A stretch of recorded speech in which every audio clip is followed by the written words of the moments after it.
നമസ്കാരം. Community oral care assistant പരിശീലന കോഴ്സിനായുള്ള audio പഠന സഹായികളുടെ ഈ പരമ്പരയിലേക്ക് എല്ലാവർക്കും സ്വാഗതം. നമസ്കാരം. ഈയൊരു ഓഡിയോ വിവരണം ഇത് തയ്യാറാക്കിയിരിക്കുന്നത് കണ്ണൂർ ഡെന്റൽ കോളേജിലെ പബ്ലിക് ഹെൽത്ത് ഡെന്റിസ്ട്രി വിഭാഗം മേധാവി ഡോക്ടർ മുഹമ്മദ് അർഷാദും പിന്നെ കോഴിക്കോടുള്ള ഒരു dental NGO dentist and you foundation charitable trust അതിലെ ഡോക്ടർ വിവേക് ജിയും ചേർന്നാണ്. അവരുടെ പഠന സാമഗ്രികളെ അടിസ്ഥാനമാക്കിയാണ് നമ്മളിത് ചെയ്യുന്നത്. അതെ, ഇതൊരു 12 ഭാഗങ്ങളുള്ള ഒരു പരിശീലന പരമ്പരയാണ്. അതിന്റെ ആദ്യ ഭാഗമാണിത്. ഇത് ആർക്കൊക്കെ വേണ്ടിയാണെന്ന് വെച്ചാൽ പ്രധാനമായും ദീർഘകാല പരിചരണം ആവശ്യമുള്ളവർ, വീട്ടിലിരുന്ന് പരിചരണം സ്വീകരിക്കുന്നവർ, കിടപ്പുരോഗികൾ, സാന്ത്വന പരിചരണത്തിലുള്ളവർ, പിന്നെ പ്രായമായവർ, ഇവരെയൊക്കെ നോക്കുന്ന സാധാരണക്കാരായ ശുശ്രൂഷകർ, നഴ്സിംഗ് അസിസ്റ്റന്റുമാർ, കമ്മ്യൂണിറ്റി ഹെൽത്ത് വർക്കർമാർ, അങ്കണവാടി ആശാപ്രവർത്തകർ, സന്നദ്ധ പ്രവർത്തകർ, പിന്നെ ഏറ്റവും പ്രധാനമായി കുടുംബാംഗങ്ങൾ. ഇവർക്കെല്ലാം ഉപകാരപ്പെടുന്ന ഒരു പരിശീലന സഹായിയായിട്ടാണ് ഇത് വികസിപ്പിച്ചിരിക്കുന്നത്. ഈ പരിശീലനം പൂർത്തിയാകുമ്പോൾ നിങ്ങൾ പരിചരിക്കുന്ന ആളുടെ വായിലെ ആരോഗ്യ പ്രശ്നങ്ങൾ എന്തൊക്കെയാണെന്ന് തിരിച്ചറിയാനും അവരുടെ ദിവസേനയുള്ള വായുടെ ശുചിത്വം, അതായത് ഓറൽ ഹൈജീൻ, അത് ഉറപ്പാക്കാനും ചെറിയ ചെറിയ പ്രശ്നങ്ങൾ വരുമ്പോൾ അതെങ്ങനെ കൈകാര്യം ചെയ്യാമെന്നും എപ്പോഴാണൊരു ദന്ത ഡോക്ടറുടെ സഹായം തേടേണ്ടതെന്നും മനസ്സിലാക്കാൻ നിങ്ങൾക്ക് സാധിക്കും. അപ്പോൾ ഇന്ന് നമ്മൾ സംസാരിക്കാൻ പോണ വിഷയം വളരെ പ്രധാനപ്പെട്ടതാണ്, പക്ഷെ പലപ്പോഴും അത്ര ശ്രദ്ധ കിട്ടാതെ പോകുന്ന ഒന്നാണ്. ഈ കിടപ്പിലായവർ, പ്രായമായവർ, സാന്ത്വന പരിചരണം ആവശ്യമുള്ളവർ, ഇവരുടെയൊക്കെ ആരോഗ്യത്തിൽ വായുടെ ആരോഗ്യം, ഓറൽ ഹെൽത്ത്, അതിനുള്ള പങ്ക് നമ്മൾ വിചാരിക്കുന്നതിലും കൂടുതൽ പ്രാധാന്യം ഇതിനുണ്ട്, അല്ലേ? തീർച്ചയായും. അത് വളരെ ശരിയാണ്. പലപ്പോഴും നമ്മൾ ശ്രദ്ധിക്കുന്നത് എന്താ, അവരുടെ ഭക്ഷണം, കഴിക്കുന്ന മരുന്നുകൾ, മറ്റ് ശരീരശുചിത്വം, ഇതിലൊക്കെ ശ്രദ്ധിക്കുമ്പോൾ വായുടെ കാര്യം നമ്മൾ അത്ര കാര്യമായിട്ട് എടുക്കാറില്ല. ശരിയാണ്. പക്ഷെ നമ്മൾ ഓർക്കണം, ഈ പോഷകാഹാരം ശരീരത്തിലേക്ക് എത്തുന്നത് വായിലൂടെയാണ്. നമ്മൾ സംസാരിക്കുന്നത്, ആശയവിനിമയം നടത്തുന്നത്, അതിനും വായ വേണം. പിന്നെ ഏറ്റവും പ്രധാനമായിട്ട് വേണ്ടത്ര ശ്രദ്ധ കിട്ടിയില്ലെങ്കിൽ അണുബാധകൾ എളുപ്പത്തിൽ പടരാൻ സാധ്യതയുള്ള ഒരു സ്ഥലം കൂടിയാണ് വായ. അപ്പോൾ ഈ ഒരു ആദ്യ ഭാഗത്തില് നമുക്ക് ഇതിനെക്കുറിച്ച് വിശദമായി സംസാരിക്കാം. എന്തുകൊണ്ടാണ് ഈ പ്രത്യേക വിഭാഗം ആളുകളിൽ വായുടെ ആരോഗ്യം ഇത്ര ശ്രദ്ധിക്കേണ്ട ഒന്നാകുന്നത്? ശ്രദ്ധിച്ചില്ലെങ്കിൽ എന്തൊക്കെ പ്രശ്നങ്ങൾ ഉണ്ടാകാം? പിന്നെ വളരെ ലളിതമായ ദൈനംദിന പരിചരണം കൊണ്ട് എങ്ങനെ വലിയ ആശ്വാസം നൽകാമെന്നൊക്കെ.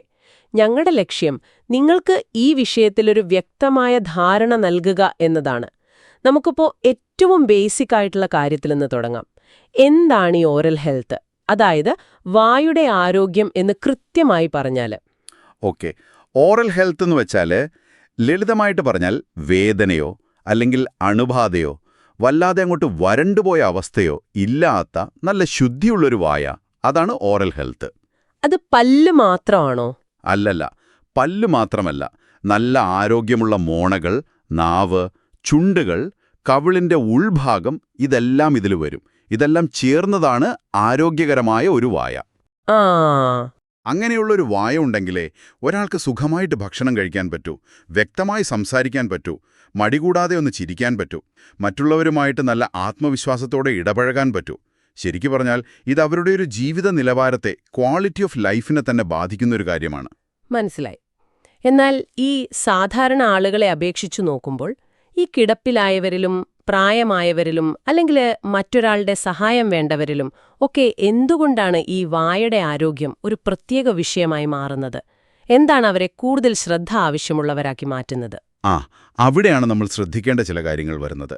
പല കാരണങ്ങളുണ്ട്. അതിൽ പ്രധാനം എന്താണെന്ന് വെച്ചാൽ, ഈ കിടപ്പിലായവരോ അല്ലെങ്കിൽ പരസഹായം ആവശ്യമുള്ളവരോ ആയ രോഗികളിൽ മിക്കപ്പോഴും അവരുടെ വായ കുറച്ചൊക്കെ തുറന്നിരിക്കുന്നൊരവസ്ഥയിലായിരിക്കും. അതെന്താ അങ്ങനെ? ചിലപ്പോൾ ശ്വാസം എടുക്കാനുള്ള എളുപ്പത്തിനു വേണ്ടിയായിരിക്കാം, അല്ലെങ്കിൽ അതൊരു ശീലമായി പോയതായിരിക്കാം. എന്തായാലും ഇങ്ങനെ കുറേ നേരം വായ തുറന്നിരിക്കുന്നത് വായിലെ ഉമിനീര്, അതായത് സലൈവ, അതിൻ്റെ ഒരു സ്വാഭാവിക ഒഴുക്കുണ്ടല്ലോ, അതിന് തടസ്സപ്പെടുത്തും. അത് കാരണം വായ പെട്ടെന്ന് വരണ്ടുപോകും. ഡ്രൈ മൗത്ത് എന്ന് പറയും. ഈ അവസ്ഥയുടെ പേരാണ് സിറോസ്റ്റോമിയ. അതെ. ഈ ചില മരുന്നുകളൊക്കെ കഴിക്കുമ്പോൾ നമുക്കും ഈ വായ വല്ലാതെ ഉണങ്ങി വരളുന്ന പോലെ തോന്നാറുണ്ടല്ലോ, അല്ലേ? കൃത്യമാണ്. പ്രായമായവരിലും ദീർഘകാല രോഗമുള്ളവരിലും സാധാരണയായി ഉപയോഗിക്കുന്ന പലതരം മരുന്നുകൾ, അതിൻ്റെ ഒരു കോമൺ സൈഡ് എഫക്റ്റാണ് ഈ വായ വരൾച്ച. ശരി ശരി. അതോടൊപ്പം തന്നെ ശരീരത്തിൽ ആവശ്യത്തിന് വെള്ളമില്ലാത്ത അവസ്ഥ, അതായത് നിർജ്ജലീകരണം. പിന്നെ ചിലർക്ക് വായിലൂടെ തന്നെ ശ്വാസമെടുക്കുന്നൊരു ശീലമുണ്ടാവാം. ഇതെല്ലാം ഈ വരൾച്ചയെ കൂടുതൽ മോശമാക്കും. ഇതിനേക്കാളൊക്കെ പ്രധാനപ്പെട്ടൊരു കാര്യം, ഇങ്ങനെയുള്ളവർക്ക് പലപ്പോഴും സ്വന്തമായിട്ട് പല്ല് തേക്കാനോ വായ വൃത്തിയാക്കാനോ കഴിഞ്ഞെന്നു വരില്ല, മറ്റൊരാളുടെ സഹായം വേണ്ടിവരും. അതെ. അപ്പോൾ പലപ്പോഴും എന്ത് സംഭവിക്കും? ഈ വായുടെ ശുചിത്വം അങ്ങോട്ട് ശ്രദ്ധിക്കാതെ പോകും. ഇതിൻ്റെയൊക്കെ ഫലമായിട്ട് ഭക്ഷണത്തിൻ്റെ അവശിഷ്ടങ്ങൾ, വായിൽ സ്വാഭാവികമായി കാണുന്ന ബാക്ടീരിയകൾ, ചിലപ്പോൾ പൂപ്പലുകൾ, അതായത് ഫംഗസ്, ഇതൊക്കെ വളരെ പെട്ടെന്ന് വായിൽ അടിഞ്ഞുകൂടാൻ തുടങ്ങും.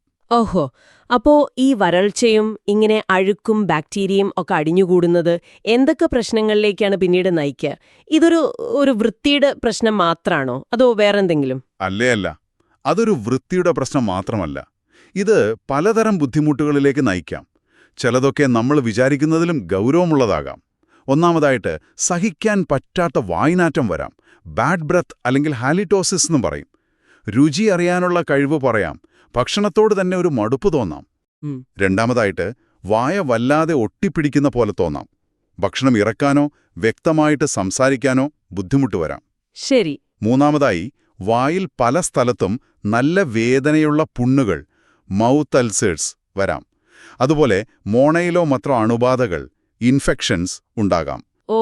നാലാമതായി ഈ വേദനയും ബുദ്ധിമുട്ടും കാരണം അവർക്ക് ശരിക്ക് ഭക്ഷണം കഴിക്കാൻ പറ്റാതെ വരും. ചിലപ്പോൾ മരുന്ന് കൃത്യമായി കഴിക്കാൻ പോലും പറ്റിയെന്ന് വരില്ല. ഇത് പതുക്കെ പോഷകാഹാരക്കുറവിലേക്ക്, അതായത് മാൽന്യൂട്രീഷനിലേക്കും ക്ഷീണത്തിലേക്കും നയിക്കും. അപ്പൊ ആരോഗ്യം വീണ്ടും മോശമാകും. അതെ. ഇനി ഏറ്റവും ഗൗരവമായിട്ട് കാണേണ്ട ഒരു കാര്യമുണ്ട്. ഈ വായിൽ അടിഞ്ഞുകൂടുന്ന അണുക്കളുണ്ടല്ലോ, അത് നമ്മൾ അറിയാതെ ശ്വാസനാളത്തിലേക്ക് കടന്നിട്ട് ശ്വാസകോശത്തിലെത്താം. അയ്യോ. അതെ, അത് ന്യൂമോണിയ പോലുള്ള വളരെ ഗുരുതരമായ ശ്വാസകോശ അണുബാധകളിലേക്ക് നയിക്കാൻ സാധ്യതയുണ്ട്. ഇത് നിങ്ങൾ പ്രത്യേകം ശ്രദ്ധിക്കണം. ശ്രദ്ധിക്കപ്പെടാതെ പോകുന്ന വായിലെ ഒരു ചെറിയ അണുബാധ പോലും, പ്രത്യേകിച്ച് പ്രതിരോധശേഷി കുറഞ്ഞ ആളുകളിൽ, ന്യൂമോണിയ ഉണ്ടാകാനുള്ള സാധ്യത പല മടങ്ങ് കൂട്ടും. ഇതൊരു വെറും സാധ്യതയല്ല. പ്രായമായവരിലും കിടപ്പുരോഗികളിലും സാധാരണയായി കാണുന്ന ഒരു പ്രശ്നം തന്നെയാണ് ഈ ആസ്പിറേഷൻ ന്യൂമോണിയ. എന്നാൽ ഇതിനൊരു നല്ല വശം കൂടിയുണ്ട്. നമ്മൾ കുറച്ചൊന്ന് ശ്രദ്ധിച്ചാൽ, അതായത് അവരുടെ വായ നല്ല വൃത്തിയായിട്ടും ആവശ്യത്തിന് ഈർപ്പത്തോടെ മോയിസ്റ്റായിട്ടും സൂക്ഷിക്കുവാണെങ്കിൽ ഈ പറഞ്ഞ മിക്ക പ്രശ്നങ്ങളും നമുക്ക് ഒഴിവാക്കാൻ പറ്റും. ആശ്വാസം തന്നെ. അതെ, രോഗികൾക്കത് നൽകുന്നൊരു ആശ്വാസം, ഒരു കംഫേർട്ട്, അത് വളരെ വലുതാണ്. അവർക്ക് നന്നായി ഭക്ഷണം കഴിക്കാൻ പറ്റും, സംസാരിക്കാൻ കുറച്ചുകൂടി എളുപ്പമാകും. ഇത് അവരുടെ ഒരു അന്തസ്സ്, ഡിഗ്നിറ്റി, ജീവിത നിലവാരമൊക്കെ മെച്ചപ്പെടുത്തും. പ്രത്യേകിച്ചും ഈ സാന്ത്വന പരിചരണത്തിൽ, പാലിയേറ്റീവ് കെയറിൽ, അല്ലെങ്കിൽ ജീവിതത്തിന്റെ അവസാന ഘട്ടത്തിലൊക്കെ ഈയൊരു ആശ്വാസത്തിന് വലിയ പ്രാധാന്യമുണ്ട്. അപ്പൊ ഈ വായിലെ പ്രശ്നങ്ങള് വായിൽ മാത്രം ഒതുങ്ങി നിൽക്കുന്നില്ല, അത് ശരീരത്തിന്റെ മറ്റു ഭാഗങ്ങളെയും ആരോഗ്യത്തെയുമൊക്കെ കാര്യമായിട്ട് ബാധിക്കാം എന്ന് വ്യക്തമായി. ഈ ഒരു ബന്ധം, അതായത് വായുടെ ആരോഗ്യവും ശരീരത്തിന്റെ മൊത്തത്തിലുള്ള ആരോഗ്യവും തമ്മിലുള്ള ഈ ബന്ധം ഒന്നുകൂടി വിശദമാക്കാമോ? തീർച്ചയായും. വായയെ നമ്മുടെ ശരീരത്തിന്റെ ഒരു കണ്ണാടി എന്ന് പറയാറുണ്ട്. എന്താ കാരണം? ശരീരത്തിനകത്ത് നടക്കുന്ന പല രോഗങ്ങളുടെയും ആദ്യത്തെ ലക്ഷണങ്ങൾ ചിലപ്പോൾ വായിൽ കാണാൻ പറ്റും. ഓ, അങ്ങനെയുണ്ടോ? ഉണ്ട്. അതുപോലെ തിരിച്ചും സംഭവിക്കാം. വായിലെ പ്രശ്നങ്ങൾ ശരീരത്തിന്റെ മറ്റ് അവയവങ്ങളെ ബാധിക്കാം.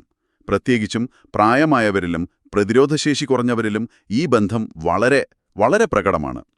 ഉദാഹരണത്തിന്, മോണയിലുണ്ടാകുന്ന അണുബാധ, അതായത് ഗം ഡിസീസ്, മോണവീക്കം, രക്തം വരിക, അങ്ങനെയുള്ള കാര്യങ്ങൾ.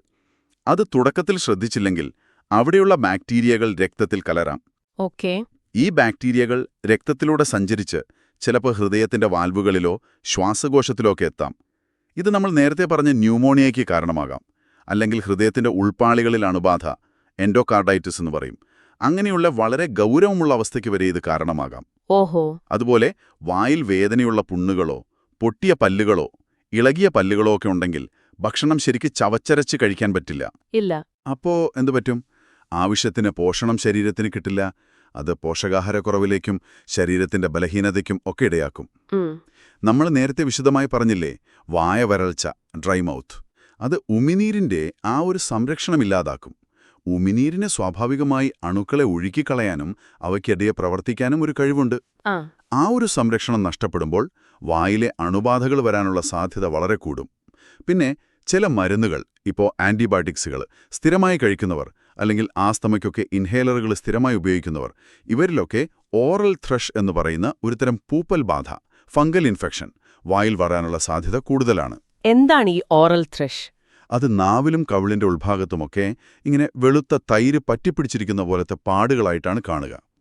അതിനെക്കുറിച്ച് നമുക്ക് വഴിയെ കൂടുതൽ സംസാരിക്കാം. ശരി. പിന്നെ ഈ പല്ല് സെറ്റുകൾ, ഡെഞ്ചറുകൾ ഉപയോഗിക്കുന്നവരുണ്ടല്ലോ, അത് ശരിക്ക് ഫിറ്റാവുന്നില്ലെങ്കിൽ, അല്ലെങ്കിൽ വൃത്തിയായി സൂക്ഷിക്കുന്നില്ലെങ്കിൽ അത് മോണയിൽ ഉരഞ്ഞു മുറിവുകളുണ്ടാക്കാം. ഈ മുറിവുകൾ ശ്രദ്ധിച്ചില്ലെങ്കിൽ പിന്നെ അതൊരു ഇൻഫെക്ഷനായി മാറാനും സാധ്യതയുണ്ട്. അതായത് നമ്മൾ ചിലപ്പോൾ ഒരു പല്ലുവേദന അല്ലെങ്കിൽ മോണയിൽ ചെറിയൊരു ചോര പൊടിയുന്നത് അത്ര കാര്യമാക്കാതെ വിടും. പക്ഷെ അത് ചിലപ്പോൾ ഇത്രയധികം പ്രശ്നങ്ങളിലേക്ക് പോകാം, അല്ലേ? അതെ അതെ. അതുകൊണ്ട് നമ്മൾ മനസ്സിലാക്കേണ്ട ഏറ്റവും പ്രധാനപ്പെട്ട കാര്യം എന്താണെന്ന് വെച്ചാൽ, ഈ ഓറൽ കെയർ എന്ന് പറയുന്നത് വെറും പല്ല് വൃത്തിയാക്കലോ അല്ലെങ്കിൽ വായ്നാറ്റം മാറ്റലോ ഒരു സൗന്ദര്യ സംരക്ഷണമോ അല്ല. അതൊരു പ്രധാനപ്പെട്ട ആരോഗ്യ സംരക്ഷണമാണ്, ഒരു പ്രതിരോധ നടപടിയാണ്. ചില സാഹചര്യങ്ങളിൽ ജീവൻ നിലനിർത്താൻ സഹായിക്കുന്ന ഒന്നുകൂടിയാണ്. ശരിയാണ്. ഈ പരിശീലനത്തിന്റെ പ്രാധാന്യം ഇപ്പോൾ നന്നായി മനസ്സിലാവുന്നുണ്ട്. അപ്പോ എന്തുകൊണ്ടാണ് പ്രത്യേകിച്ചും ഇന്ത്യയിൽ, നമ്മുടെ നാട്ടില് ഇങ്ങനെയൊരു പരിശീലനത്തിന് ഇത്രയധികം പ്രസക്തി വരുന്നത്? നമ്മുടെ ഇവിടുത്തെ സാഹചര്യത്തില് ഇതിന്റെ ആവശ്യകത എന്താണ്? വളരെ വളരെ പ്രസക്തമായ ചോദ്യമാണിത്. കാരണം നമ്മുടെ രാജ്യത്ത് ലക്ഷക്കണക്കിന് പ്രായമായവരും ദീർഘകാല രോഗങ്ങളാൽ ബുദ്ധിമുട്ടുന്നവരും അവരുടെ സ്വന്തം വീടുകളിലാണ് പരിചരണം സ്വീകരിക്കുന്നത്. അതെ. പലപ്പോഴും ഇവരെ നോക്കുന്നതാരാ? ആവശ്യത്തിന് പരിശീലനമൊന്നും കിട്ടിയിട്ടില്ലാത്ത കുടുംബാംഗങ്ങൾ, അല്ലെങ്കിൽ വീട്ടുജോലിക്ക് വരുന്ന സഹായികൾ, അങ്ങനെയുള്ളവരായിരിക്കും. ഈ സാന്ത്വന പരിചരണം, പാലിയേറ്റീവ് കെയർ, വാർദ്ധക്യ പരിചരണം, ജെറിയാട്രിക് കെയർ ഒക്കെ നമ്മുടെ നാട്ടിലിപ്പോൾ കുറച്ചുകൂടി മെച്ചപ്പെട്ടൊക്കെ വരുന്നുണ്ട്. എന്നാലും അതിന്റെ ലഭ്യത ഇപ്പോഴും കൂടുതലും നഗരങ്ങളിലോ അല്ലെങ്കിൽ ചില NGOകളുടെ കീഴിലൊക്കെയായിട്ട് ഒതുങ്ങി നിൽക്കുകയാണ്. ശരിയാണ്. ഗ്രാമങ്ങളിലൊക്കെ കുറവാണ്. അതെ, ഗ്രാമപ്രദേശങ്ങളിലേക്ക് വേണ്ടത്ര രീതിയിൽ ഈ സേവനങ്ങൾ എത്തിയിട്ടില്ല.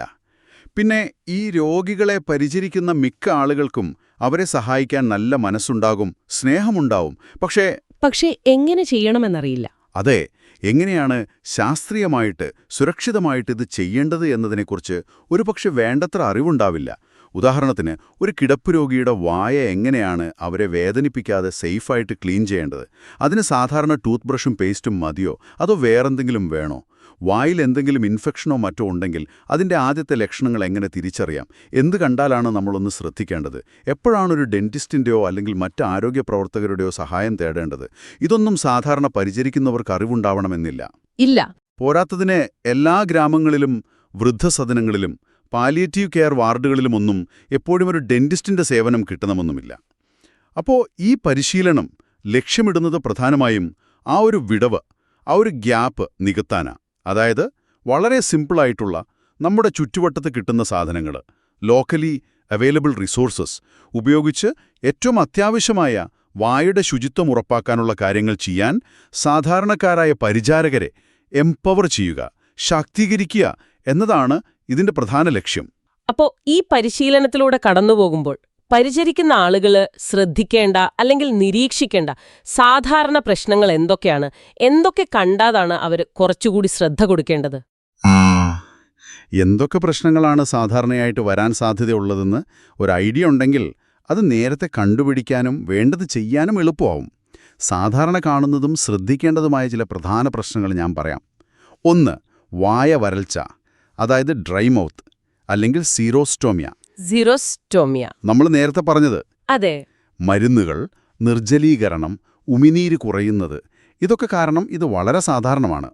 രോഗിക്ക് വായ വല്ലാതെ ഉണങ്ങിയിരിക്കുന്ന പോലെ തോന്നും, ഉമിനീര് കട്ടിയായി ഒട്ടിപ്പിടിക്കുന്ന പോലെ തോന്നും, ഭക്ഷണം ഇറക്കാൻ ബുദ്ധിമുട്ട് തോന്നും. ഈ വരൾച്ച പല്ലിന് പെട്ടെന്ന് കേട്, ടൂത്ത് ഡീക്കേ വരാനും മറ്റ് ഇൻഫെക്ഷൻസ് വരാനുമുള്ള സാധ്യത കൂട്ടും. 2. മോണരോഗം, ഗം ഡിസീസ്. വായ ശരിക്ക് വൃത്തിയാക്കിയില്ലെങ്കിൽ ഭക്ഷണത്തിന്റെ അംശങ്ങളും അണുക്കളുമൊക്കെ അടിഞ്ഞിൽ മോണയിൽ നീർകെട്ട് ഇൻഫ്ലമേഷൻ വരും. മോണ ചുവന്നിരിക്കും. ബ്രഷ് ചെയ്യുമ്പോഴോ തട്ടുമ്പോഴോ ഒക്കെ ചോര വരും. ഇത് ശ്രദ്ധിച്ചില്ലെങ്കിൽ പല്ലിന് ബലക്ഷയം വരും, പല്ല് ഇളകാൻ തുടങ്ങും, മോണയിൽ പഴുപ്പും വേദനയും വരും. 3. വായിലെ പുണ്ണുകൾ, മൗത്ത് അൾസേഴ്സ്, സോൾസ്. ചിലപ്പോ പല്ലിന്റെ ഷാർപ്പായ എഡ്ജ് കൊണ്ടോ അല്ലെങ്കിൽ ശരിക്ക് ഫിറ്റാവാത്ത പല്ല് സെറ്റ് ഉരഞ്ഞിട്ടോ ചിലപ്പോൾ വിറ്റാമിൻ കുറവ് കൊണ്ടൊക്കെ വായിൽ പുണ്ണുകൾ വരാം. ഇത് ഭയങ്കര വേദനയായിരിക്കും. ഭക്ഷണം കഴിക്കാനും സംസാരിക്കാനും ഒക്കെ വലിയ ബുദ്ധിമുട്ടുണ്ടാക്കും. 4. Oral thrush. ഇതൊരു ഫംഗൽ ഇൻഫെക്ഷനാണ്. ഇതും സാധാരണയായി കാണുന്നതാണ്. നാവിലോ അണ്ണാക്കിലോ കവിളിന്റെ ഉള്ളിലോ ഒക്കെ വെളുത്ത തൈര് പറ്റിപ്പിടിച്ച പോലത്തെ പാടുകൾ കാണും. നേരത്തെ പറഞ്ഞത് യോജിക്കുന്നവർ, ഷുഗറുള്ളവർ, പ്രതിരോധശേഷി കുറഞ്ഞവർ, ഇവരിലൊക്കെയാണ് ഇത് കൂടുതൽ കാണുന്നത്. ഇത് വായിലൊരുതരം പുകച്ചില്, എരിവ്, വേദന, രുചിയില്ലായ്മ ഒക്കെയുണ്ടാക്കാം. ഈ ഓറൽ ത്രഷ് അത്ര കാര്യമാക്കേണ്ട ഒന്നാണോ? അത് ശ്രദ്ധിക്കണോ? തീർച്ചയായും ശ്രദ്ധിക്കണം. ഇത് നല്ല അസ്വസ്ഥതയുണ്ടാക്കും. ചിലപ്പോൾ ഭക്ഷണം കഴിക്കുന്നതിനെ വരെ ബാധിക്കാം. ഇതെങ്ങനെ കൈകാര്യം ചെയ്യാമെന്ന് നമുക്ക് വഴിയെ പറയാം. ഇനി 5ാമത്തെ പ്രശ്നം. പറയൂ. പല്ലിലെ പോട്, പൊട്ടിയ പല്ലുകൾ, ഡെന്റൽ ഡീകേ അല്ലെങ്കിൽ ബ്രോക്കൽ ടീത്ത്. നേരത്തെ തന്നെ പല്ലിൽ കേടോ പൊട്ടലോ ഒക്കെയുണ്ടെങ്കിൽ അവിടെ വീണ്ടും ഭക്ഷണാവശിഷ്ടങ്ങൾ അടിഞ്ഞ് ഇൻഫെക്ഷനും കടുത്ത വേദനയും വരാം. കിടപ്പിലായ രോഗിക്ക് ചിലപ്പോൾ ഈ വേദന പുറത്തു പറയാൻ പറ്റിയെന്ന് വരില്ല. അപ്പോൾ പരിചരിക്കുന്നവർ വായിൽ ഇത്തരം കാര്യങ്ങൾ ശ്രദ്ധിച്ചാൽ ഉടനെ ആരോഗ്യപ്രവർത്തകരെ അറിയിക്കണം. ശരി. 6. വായ്നാറ്റം, ബാഡ് ബ്രത്ത് അല്ലെങ്കിൽ ഹാലിറ്റോസിസ്. ഇത് മിക്കവാറും വായ ശരിക്ക് വൃത്തിയാക്കാത്തതുകൊണ്ടോ വായ വരൾച്ച കൊണ്ടോ അല്ലെങ്കിൽ വായിലെ ഇൻഫെക്ഷൻസ് കൊണ്ടോ ആണ് വരുന്നത്. ഇത് രോഗിക്ക് മാത്രമല്ല അവരെ നോക്കുന്ന ആൾക്കും മാനസികമായി ബുദ്ധിമുട്ടുണ്ടാക്കുന്ന ഒന്നാണ്. പക്ഷേ നല്ല കാര്യമെന്താന്ന് വെച്ചാൽ നല്ല ഓറൽ ഹൈജീനിലൂടെ ഇത് മിക്കവാറും പൂർണ്ണമായിട്ട് തടയാൻ പറ്റും. അത് ആശ്വാസമായി. 7. വിഴുങ്ങാനോ ഭക്ഷണം കഴിക്കാനോ ഉള്ള ബുദ്ധിമുട്ട്, ഡിഫിക്കൽട്ടി ഇൻ സ്വോളോവിംഗ് ഈറ്റിംഗ്. വായിലി അഴുക്കും അണുക്കളുമൊക്കെ അടിഞ്ഞുകൂടിയിരിക്കുന്നതും കൂടെ വായ വരൾച്ചയും കാരണം ഭക്ഷണം ഇറക്കുന്നത് വേദനയുള്ളതും ബുദ്ധിമുട്ടുള്ളതുമാകാം. ഇതവർക്ക് ആവശ്യത്തിന് ഭക്ഷണം കിട്ടാതിരിക്കാനും പതുക്കെ പോഷകാഹാരക്കുറവിനും ഇടയാക്കും. ഈ പറഞ്ഞ പ്രശ്നങ്ങളെല്ലാം കേൾക്കുമ്പോൾ തന്നെ അറിയാം, ഇത് രോഗിയുടെ ശാരീരികമായ അവസ്ഥയെ മാത്രമല്ല ഒരുപക്ഷെ അവരുടെ മാനസികാവസ്ഥയെയും ബാധിക്കുമെന്ന്. അതെങ്ങനെയാണ്? തീർച്ചയായും ശാരീരികവും മാനസികവുമായ ഒരുപാട് പ്രത്യാഘാതങ്ങൾ ഇതിനുണ്ട്. ശാരീരികമായ കാര്യങ്ങൾ നമ്മൾ കുറച്ചൊക്കെ പറഞ്ഞു. ഈ വായിലെ അണുബാധ രക്തത്തിൽ കലർന്നോ ശ്വാസനാളത്തിലേക്ക് കടന്നോ ന്യൂമോണിയ പോലുള്ള ഗുരുതരമായ പ്രശ്നങ്ങളിലേക്ക് പോകാമെന്നത് ഏറ്റവും പ്രധാനം. പിന്നെ പോഷകാഹാരക്കുറവ്, മറ്റ് ആരോഗ്യ പ്രശ്നങ്ങൾ കൂടുന്നത്, അതൊക്കെ ശാരീരിക പ്രശ്നങ്ങൾ. ഇനി മാനസികവും സാമൂഹികവുമായ വശം നോക്കാം. ഈ വായ്നാറ്റം, വൃത്തിയില്ലാത്ത പല്ലും വായും, സംസാരിക്കുമ്പോഴുള്ള ബുദ്ധിമുട്ടുകൾ, ഇതൊക്കെ കാരണം രോഗിക്ക് മറ്റുള്ളവരുമായി സംസാരിക്കാനോ അടുത്തിടപഴകാനോ ഒരുപക്ഷേ ഒന്ന് ചിരിക്കാൻ പോലുമോ ഒരു മടിയും നാണക്കേടും തോന്നാം. ഇതവരെ പതിയെ ഒരു സാമൂഹികമായ ഒറ്റപ്പെടലിലേക്ക്, സോഷ്യൽ ഐസൊലേഷനിലേക്ക് നയിച്ചേക്കാം. അത് കഷ്ടമാണല്ലോ. സെൽഫ് എസ്റ്റീമിനെ വല്ലാതെ ബാധിച്ചേക്കാം. അവരുടെ ഒരു ഇമോഷണൽ സ്റ്റേറ്റിനെ അത് മോശമായി ബാധിക്കാം. അവർക്ക് കൂടുതൽ നിസ്സഹായത തോന്നാം. നേരെ മറിച്ച് നല്ല വൃത്തിയുള്ള, ഈർപ്പമുള്ള, സുഖകരമായ ഒരു വായ അവർക്ക് നൽകുന്ന ആശ്വാസവും അന്തസ്സും വളരെ വലുതാണ്.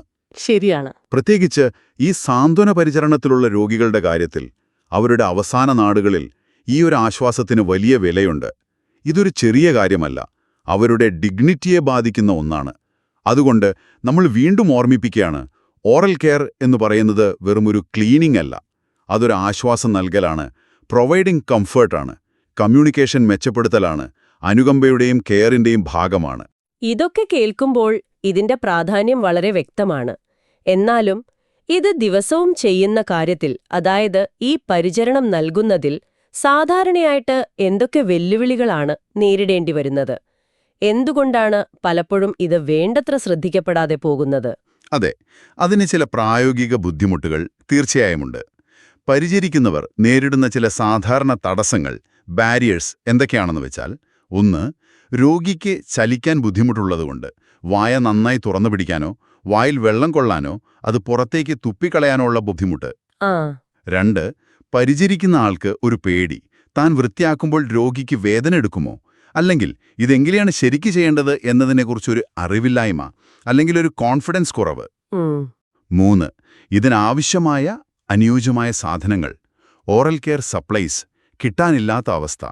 ഉദാഹരണത്തിന് നല്ല സോഫ്റ്റായ ബ്രഷ്, വായ തുടയ്ക്കാനുള്ള നല്ല വൃത്തിയുള്ള തുണി, ഗോസ് സ്വാബ്സ്, വായ നനവുള്ളതാക്കാൻ സഹായിക്കുന്ന മോയ്സ്ചറൈസറുകൾ. ഇതൊന്നും എപ്പോഴും കിട്ടണമെന്നില്ല. ശരിയാണ്. 4. വായയുടെ ഉള്ള് ശരിക്ക് കാണാൻ ആവശ്യത്തിന് വെളിച്ചമില്ലാത്ത അവസ്ഥ. അല്ലെങ്കിൽ രോഗിയെ സുരക്ഷിതമായി കംഫർട്ടബിൾ ആയിട്ടുള്ളൊരു പൊസിഷനിൽ ഇരുത്താനോ കിടത്താനോ ഉള്ള ബുദ്ധിമുട്ട്. 5. ഒരുപക്ഷെ ഏറ്റവും പ്രധാനപ്പെട്ട കാരണം, രോഗിക്ക് മറ്റു പല ഗുരുതരമായ ആരോഗ്യ പ്രശ്നങ്ങളും ഉണ്ടാകും. ശ്വാസം മുട്ടല്, വേദന, മറ്റസുഖങ്ങൾ.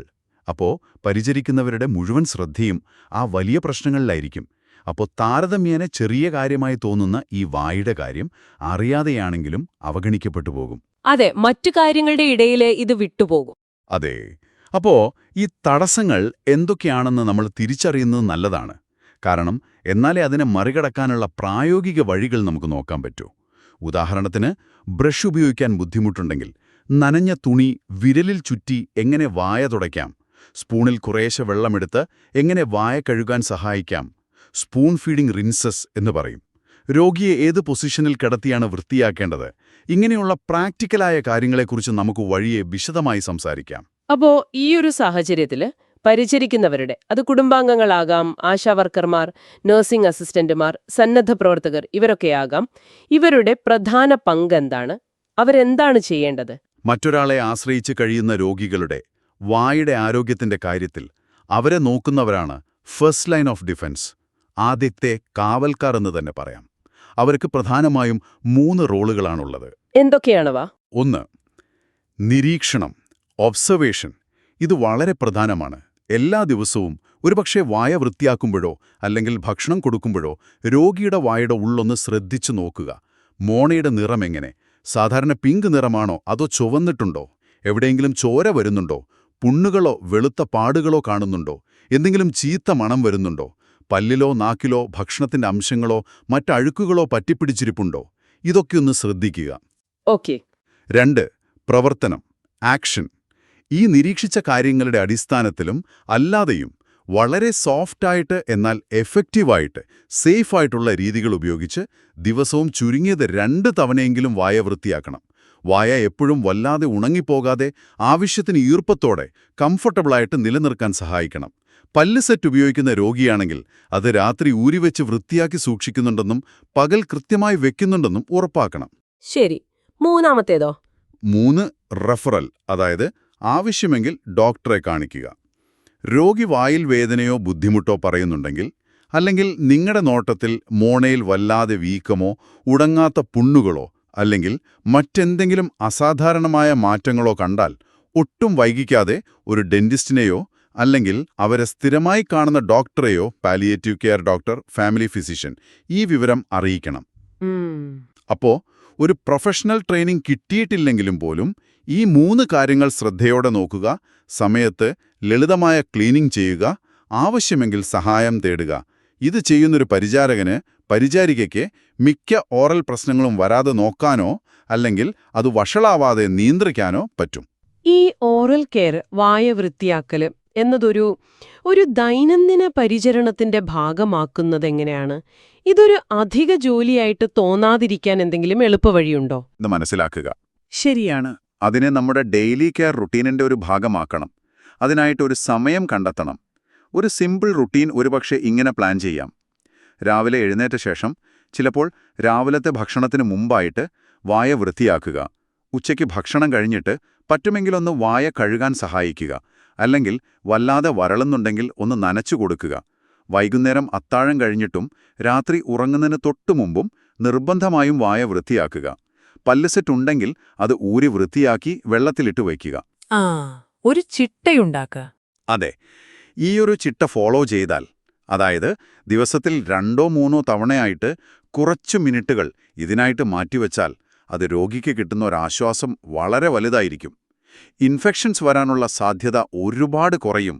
ഇതൊരു അധിക ജോലിയല്ല, മറിച്ച് അവരുടെ ആരോഗ്യത്തിനും ആശ്വാസത്തിനും വേണ്ടി നമ്മൾ ചെയ്യുന്ന ഒരു പ്രധാനപ്പെട്ട കാര്യമാണെന്നൊരു മനോഭാവത്തോടെ ഇതിനെ കാണണം.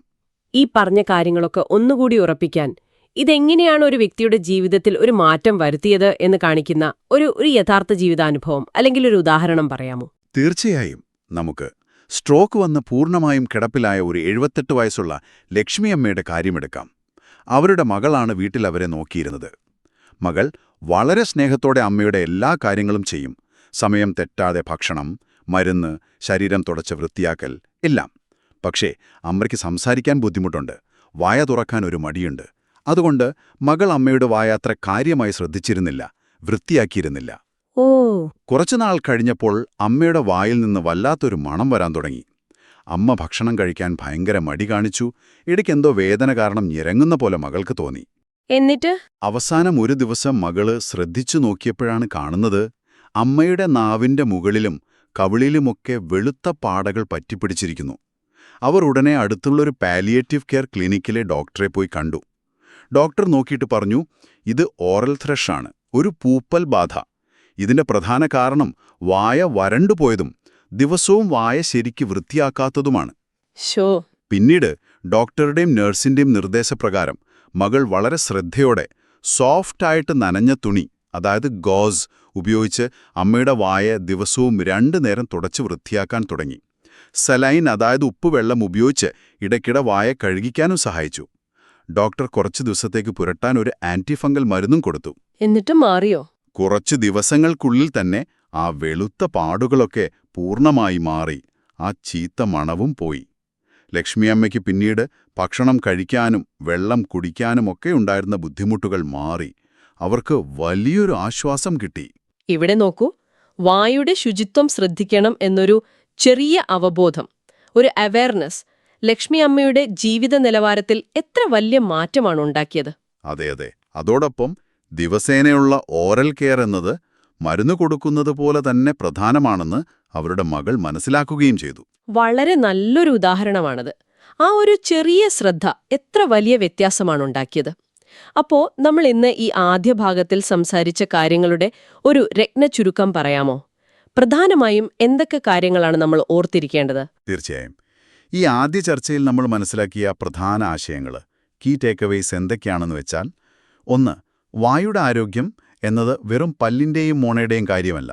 അത് ശരീരത്തിന്റെ മൊത്തത്തിലുള്ള ആരോഗ്യവുമായും രോഗിയുടെ സുഖവുമായും അന്തസ്സുമായും ജീവിത നിലവാരവുമായും വളരെ വളരെ അടുത്ത ബന്ധമുള്ളൊന്നാണ്. ഓക്കെ. 2. കിടപ്പിലായവർ, പ്രായമായവർ, മറ്റുള്ളവരെ ആശ്രയിച്ച് കഴിയുന്നവർ, ഇവർക്ക് വായിൽ ഇൻഫെക്ഷൻസ്, വരൾച്ച, മറ്റു പ്രശ്നങ്ങൾ വരാനുള്ള സാധ്യത, റിസ്ക് മറ്റുള്ളവരെക്കാൾ വളരെ കൂടുതലാണ്. 3. വായുടെ ശുചിത്വം വേണ്ടവിധം ശ്രദ്ധിച്ചില്ലെങ്കിൽ അത് വേദന, ഭക്ഷണം കഴിക്കാനും സംസാരിക്കാനും ബുദ്ധിമുട്ട്, പോഷകാഹാരക്കുറവ്, വായ്നാറ്റം എന്നിവയ്ക്കും ചിലപ്പോൾ ന്യൂമോണിയ പോലുള്ള ഗുരുതരമായ ആരോഗ്യപ്രശ്നങ്ങൾക്കും വരെ കാരണമായേക്കാം. ശരി. 4. ദിവസേനയുള്ള ശ്രദ്ധയോടെയുള്ള നിരീക്ഷണത്തിലൂടെയും ലളിതവും സോഫ്റ്റും എന്നാൽ കൃത്യവുമായ ക്ലീനിംഗ് രീതികളിലൂടെയും പരിചരിക്കുന്നവർക്ക് ഈ പ്രശ്നങ്ങളിൽ ഭൂരിഭാഗവും തടയാൻ കഴിയും. ഇതിന് വലിയ ട്രെയിനിങ്ങോ വില കൂടിയ ഉപകരണങ്ങളോ ഒന്നും ആവശ്യമില്ല. ആശ്വാസം. 5. ഓരോ പരിചരിക്കുന്നയാൾക്കും, അത് കുടുംബാംഗണോ ഹെൽത്ത് വർക്കറോ വോളണ്ടിയറോ ആരായാലും, ഒരു ഓറൽ കംഫർട്ട് പ്രൊവൈഡർ ആകാൻ പറ്റും. അതായത് വായുടെ പരിചരണത്തിലൂടെ ആശ്വാസം നൽകുന്ന ഒരാൾ. അതുവഴി അവർ നോക്കുന്ന വ്യക്തിയുടെ കഷ്ടപ്പാടുകൾ കുറയ്ക്കാനും അവരുടെ അന്തസ്സുയർത്തിപ്പിടിക്കാനും സാധിക്കും. ഈ ഒരു വാചകം ഓർക്കുന്നത് നല്ലതാണ്. വൃത്തിയുള്ള, ഈർപ്പമുള്ള ഒരു വായ ആശ്വാസവും അന്തസ്സും ആരോഗ്യവും നൽകുന്നു. കിടപ്പിലായ ഒരാൾക്കോ പ്രായമായ വ്യക്തിക്കോ ഓറൽ കെയർ എന്നത് ഒരു ആഡംബരമല്ല. അത് അനുകമ്പയുടെയും സാന്ത്വനത്തിന്റെയും കരുതലിന്റെയും പ്രവൃത്തിയാണ്. നിങ്ങൾ ഒരാളുടെ വായയെ പരിചരിക്കുമ്പോൾ നിങ്ങൾ ആ വ്യക്തിയെ മുഴുവനായാണ് പരിചരിക്കുന്നത്. വളരെ പ്രധാനപ്പെട്ടൊരു ചിന്തയാണത്. ഈ ചർച്ച നിങ്ങൾക്ക് പുതിയ ചില അറിവുകളും ചിന്തകളും നൽകിയെന്ന് കരുതുന്നു. ഈ വിഷയത്തിന്റെ ഗൗരവം നിങ്ങൾക്ക് മനസ്സിലായി കാണുമെന്നും വിശ്വസിക്കുന്നു. പോകുന്നതിനു മുൻപ് നിങ്ങൾക്കായി ഒരു ചോദ്യം ഞാനിവിടെ പങ്കുവയ്ക്കുകയാണ്. നിങ്ങളിപ്പോൾ പരിചരിച്ചുകൊണ്ടിരിക്കുന്ന അല്ലെങ്കിൽ നിങ്ങൾക്ക് പരിചയമുള്ള പരസഹായം ആവശ്യമുള്ള ആരുടെയെങ്കിലും വായ നിങ്ങൾ അവസാനമായി എപ്പോഴാണ് ശ്രദ്ധയോടെ ഒന്ന് നോക്കിയത് അല്ലെങ്കിൽ വൃത്തിയാക്കാൻ സഹായിച്ചത്? ഒരുപക്ഷെ നാളെ നിങ്ങൾ അവരെ പരിചരിക്കുമ്പോൾ അവരുടെ ആശ്വാസത്തിനും ഒരു പുഞ്ചിരിക്കും ഒരു വാക്ക് സംസാരിക്കാനുള്ള എളുപ്പത്തിനും വേണ്ടി, ഒരുപക്ഷെ വേദന കുറയ്ക്കുന്നതിനു വേണ്ടി ആ ഒരു 5 മിനിറ്റ് അധികമായി മാറ്റിവെക്കാൻ നിങ്ങൾക്ക് കഴിയുമോ? ഇതിനെക്കുറിച്ചൊന്ന് ചിന്തിച്ചു നോക്കൂ. ഈ വിഷയത്തിലെ കൂടുതൽ പ്രായോഗികമായ കാര്യങ്ങൾ, അതായത് എങ്ങനെ സുരക്ഷിതമായി വായ വൃത്തിയാക്കാം, എന്തൊക്കെ സാധനങ്ങൾ ഉപയോഗിക്കാം, ഓരോ പ്രശ്നങ്ങളെയും എങ്ങനെ സമീപിക്കാം തുടങ്ങിയ വിശദമായ വിവരങ്ങളുമായി നമുക്കടുത്ത ചർച്ചയിൽ വീണ്ടും കാണാം. ശ്രദ്ധിച്ചതിന് നന്ദി.